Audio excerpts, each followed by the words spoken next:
손끝에서 일어나는 살인사건, 설리, 사망, 비보, 악플러, 처벌, 강화, 목소리 이어져.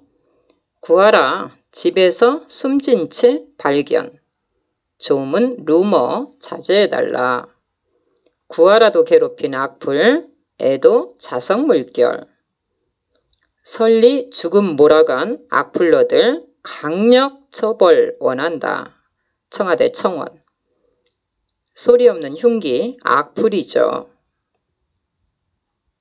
못난 마음의 파도를 막아주는 방파제가 무엇일까요? 연민과 공감입니다. 악플러는 연민과 공감, 능력치가 낮은 편이라고 합니다. 악플러의 성격의 공통적 특징은 무엇일까요? 심리학자들은 이렇게 말하고 있습니다. 먼저 나르시시즘, 자기 자신에게 병적으로 애착하는 행동의 특징을 가지고 있다고 합니다. 둘째, 마키아벨리즘, 윤리성이 배제된 채 목적을 위해서는 수단과 방법을 가리지 않는 행동을 하고 있다고 합니다. 마키아벨리즘. 사이코패스, 다른 사람의 고통에 무감각하고 양심의 가책을 느끼지 않는 성격입니다. 악플은 직접적 폭력이 아니기 때문에 본인은 죄가 없다고 생각하죠. 그럴까요? 아닙니다. 악플은 칼로 찌르기 같은 엄청난 고통을 느끼겠죠. 악플을 본 뒤 내 반응을 보면 칼에 찔렸을 때와 둔기로 얻어 맞을 때의 느낌이 있다고 합니다. 내 과학으로 보자면 악플은 상해 치사, 살인과 형량이 같아야 한다라고 말을 하고 있죠. 악플을 지켜보는 모두가 피해자가 될 수 있고요.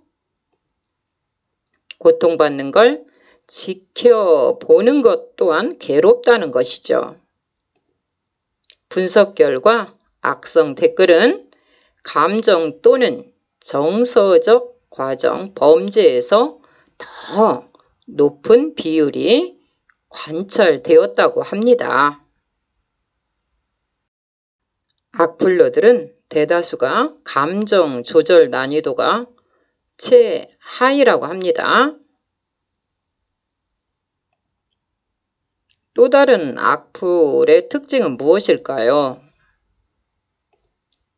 신체 관련 단어가 많다고 합니다.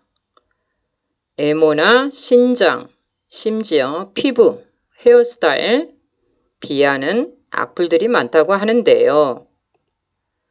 왜 그럴까요?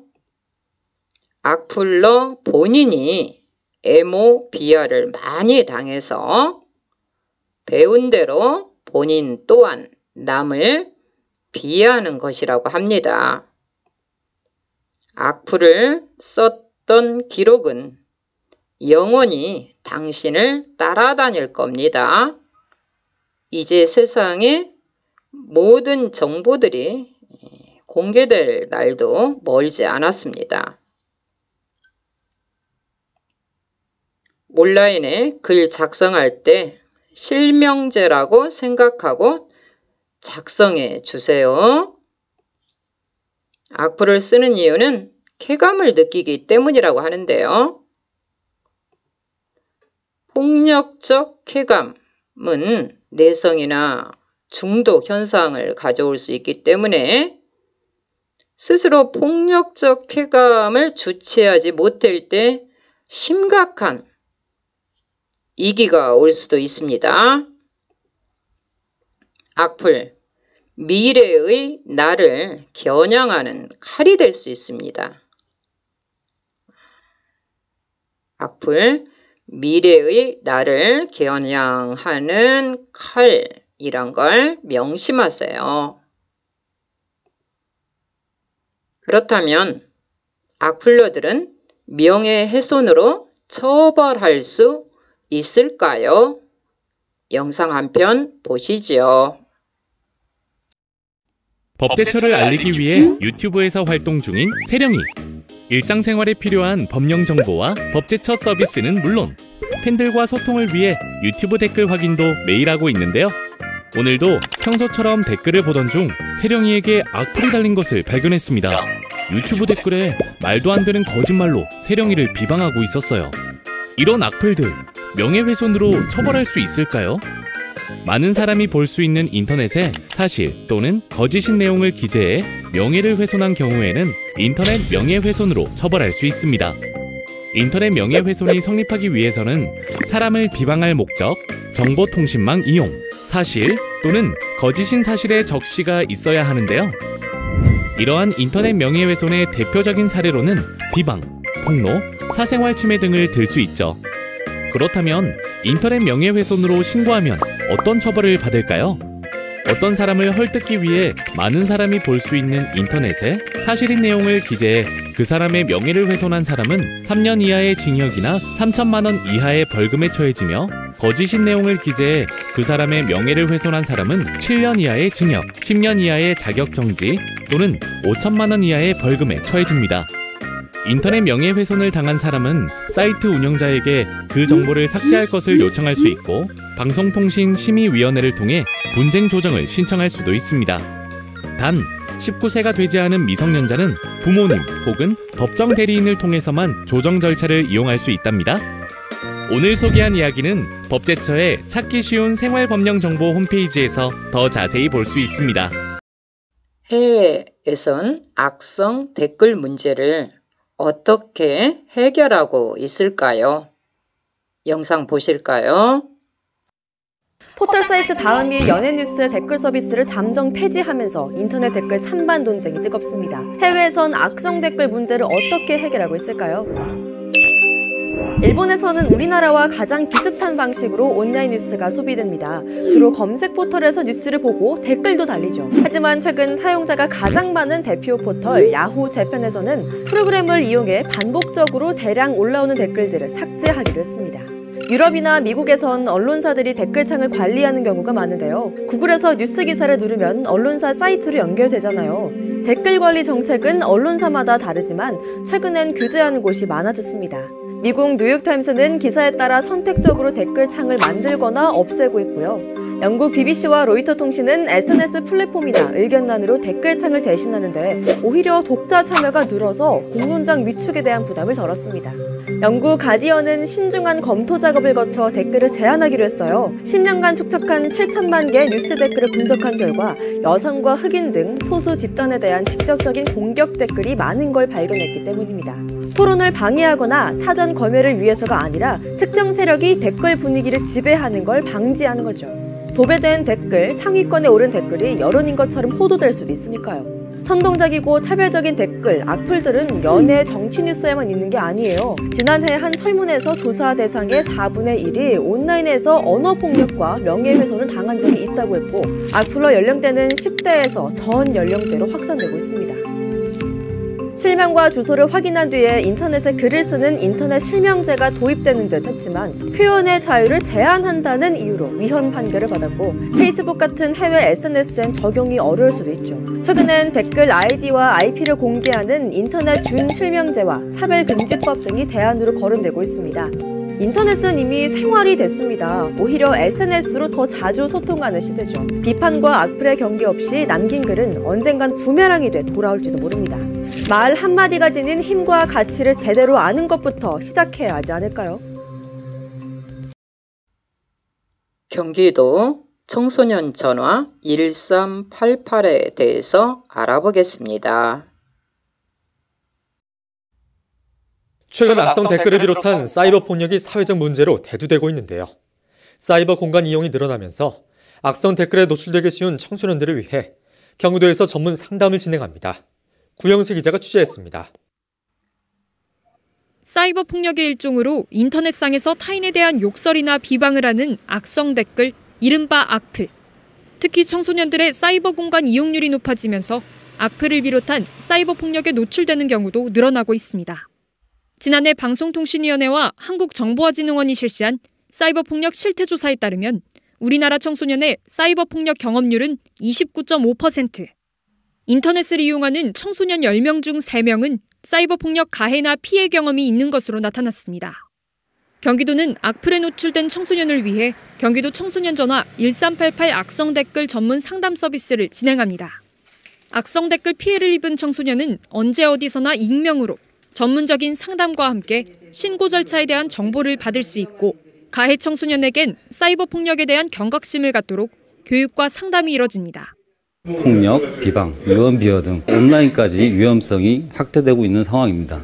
특히 최근에 유명 연예인이 사망하는 등 그 위험성이 굉장히 커지고 있어서 저희가 1388 전화를 통해서 그 피해를 입은 학생 또한 가해자에까지 전문 상담 서비스를 전화 상담은 국번 없이 1388 또는 031-1388, 문자 상담은 샵 1388, 인터넷 상담은 청소년 사이버 상담센터 홈페이지 접속을 통해 받을 수 있습니다.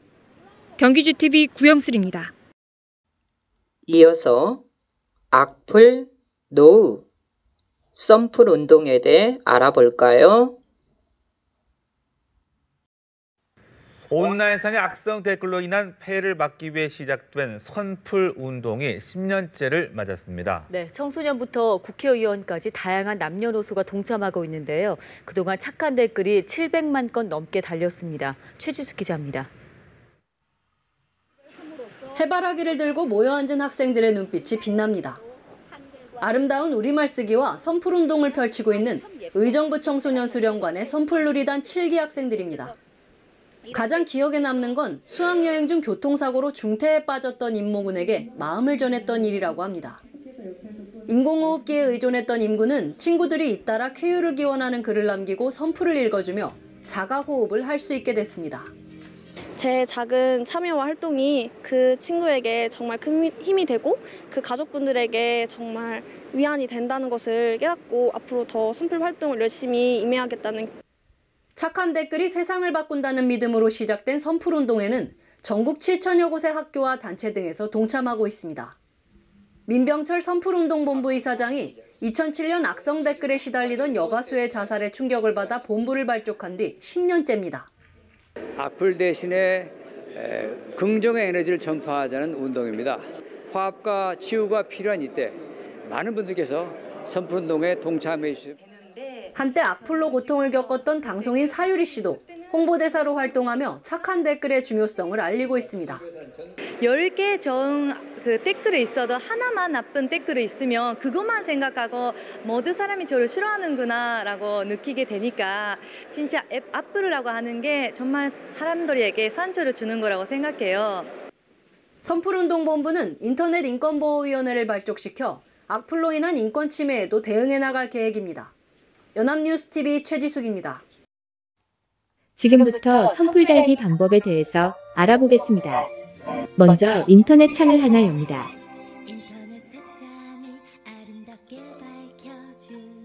그리고 선풀 운동 본부 사이트에 접속합니다.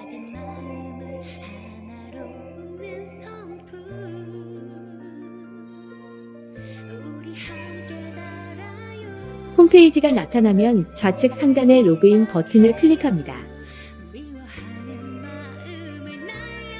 아이디와 비밀번호를 입력하여 로그인합니다. 참고로 비회원은 반드시 회원가입을 한 후 진행해야 합니다. 화면 상단의 선풀 달기 메뉴에 선풀 달기를 클릭합니다.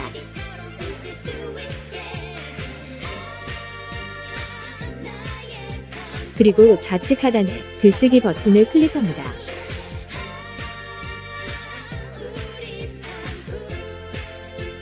글쓰기 화면이 나타나면 다른 창을 하나 더 띄웁니다.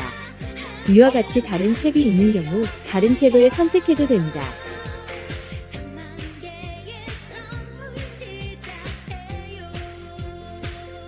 이제 선풀을 달 뉴스 기사를 검색합니다.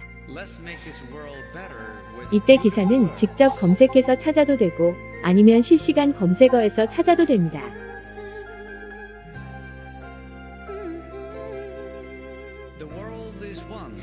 기사가 뜨면 먼저 기사를 읽습니다.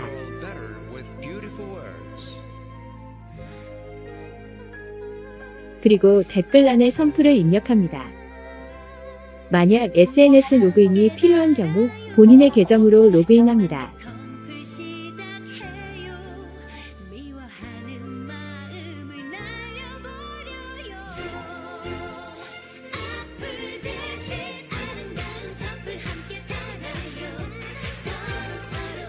로그인이 되면 댓글을 입력할 수 있습니다.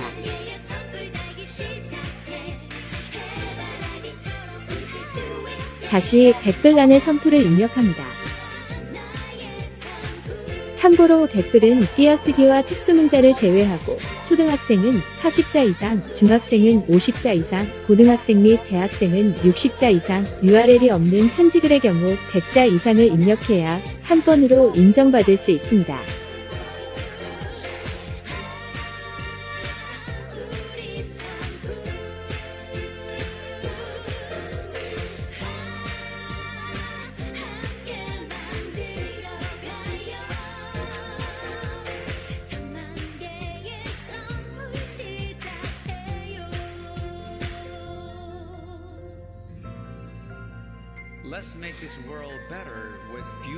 입력이 완료되면 등록 버튼을 클릭합니다. 그러면 댓글이 입력된 것을 확인할 수 있습니다. 그리고 나서 방금 입력한 댓글을 드래그한 후 마우스 우클릭 또는 컨트롤 C하여 복사합니다. 다시 선풀 운동 본부 사이트 탭으로 돌아가서 내용란에 붙여넣기 합니다. 이와 같은 방법으로 다시 뉴스창으로 돌아가서 주소창에 링크를 드래그하고 복사합니다.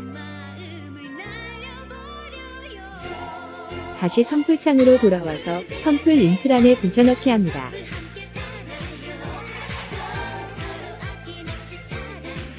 다시 뉴스창으로 돌아가서 이번엔 뉴스 제목을 드래그하고 복사합니다. 다시 선풀창으로 돌아와서 제목란에 붙여넣기 합니다. 마지막으로 비밀번호를 입력합니다. 이때 비밀번호는 본인이 기억하기 쉬운 것으로 입력합니다. 이제 글쓰기 버튼을 클릭합니다. 등록창이 뜨면 확인 버튼을 클릭합니다. 마지막으로 자신이 쓴 기사가 정상적으로 나타나는지 확인하고 이상이 없으면 정상적으로 선풀 달기에 성공한 것입니다. 기타 더 궁금한 사항이 있으시면 언제든 선풀 운동본부 02-535-3449번으로 연락주세요. 마지막으로 아름다운 말과 글로 만드는 따뜻한 선풀 세상. 이어서 착한 댓글 공익 광고 영상을 보시겠습니다.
할게요. 팍팍. 함께 할게요.